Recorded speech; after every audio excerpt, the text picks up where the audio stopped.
As और ए level physics. As और ए level physics एक ऐसा एग्ज़ाम है जो कैम्ब्रिज इंटरनेशनल एग्जामिनेशन के अंडर कंडक्ट किया जाता है ट्वाइस और thrice a year.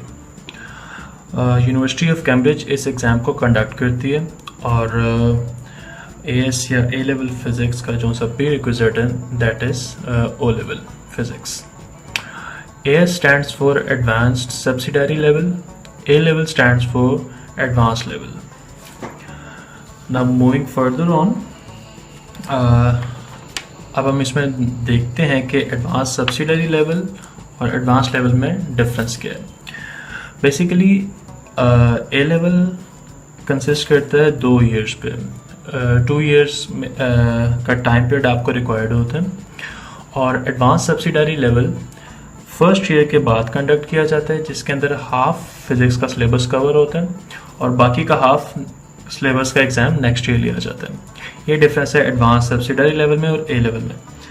A level में क्या होता है कि ए लेवल के अंदर जो सा एग्ज़ाम है वो आफ्टर 2 ईयर्स कंडक्ट किया जाता है और उसके अंदर सारे का सारा फिज़िक्स का सिलेबस इंक्लूड होता है।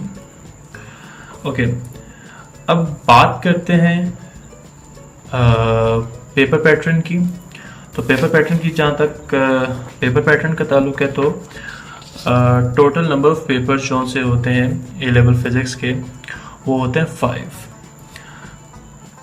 Total number of papers 5। अब ऐसा है कि हम इन पेपर्स को 1 बाय 1 डिस्कस करेंगे।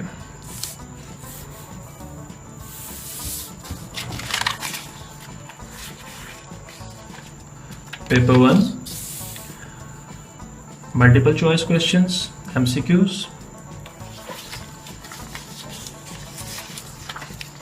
paper 2 structured questions, paper 3 advanced practical skills, paper 4 again structured questions, and paper 5 planning, analysis and evaluation।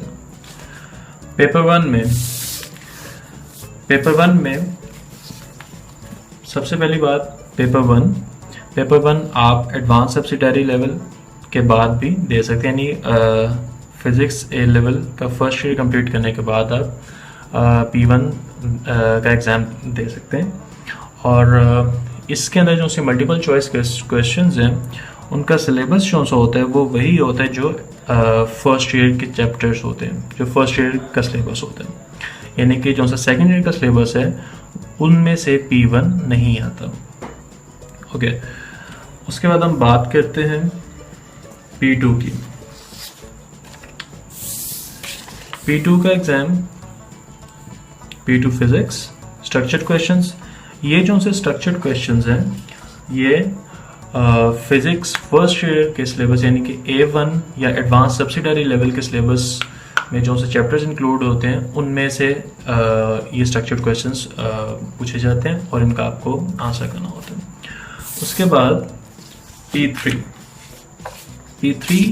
का जहाँ तक ताल्लुक है, P3 का exam basically practical based exam होता है और P3 का एग्ज़ाम आफ्टर 2 ईयर्स आप दे सकते हैं। फर्स्ट ईयर के बाद P3 आप नहीं दे सकते क्योंकि इसका जो सा सिलेबस होता है वो फर्स्ट ईयर और सेकेंड ईयर का कंबाइन होता है। Now coming towards P4 structured questions। ये structured questions जो से होते हैं ये A2 या आप यूँ कह लें कि सेकेंड ईयर का जो सा सिलेबस होता है ए लेवल सेकेंड ईयर का सिलेबस उसमें से पूछे जाते हैं और ये काफ़ी क्रूशियल एग्ज़ाम होता है और इसकी वेटेज सारे के सारे पेपर्स में से सबसे ज़्यादा होती है। वेटेज की भी हम आगे बात करेंगे। लास्ट पेपर होता है P5 planning, analysis and evaluation. ये भी सेकेंड ईयर के एंड पे आप दे सकते हैं। फर्स्ट ईयर के एंड पे आप P1 एंड P2 का एग्ज़ाम दे सकते हैं। सेकेंड ईयर के एंड पे आप P1, P2, P3, P4, P5 ये 5 के 5 एग्ज़ाम्स दे सकते हैं अगर आप ए लेवल के रहे हैं, अगर आपने AS लेवल फर्स्ट ईयर का एग्ज़ाम नहीं दिया। अब 1 बाय 1 हम इन सारे के सारे पेपर्स को डिस्कस करेंगे।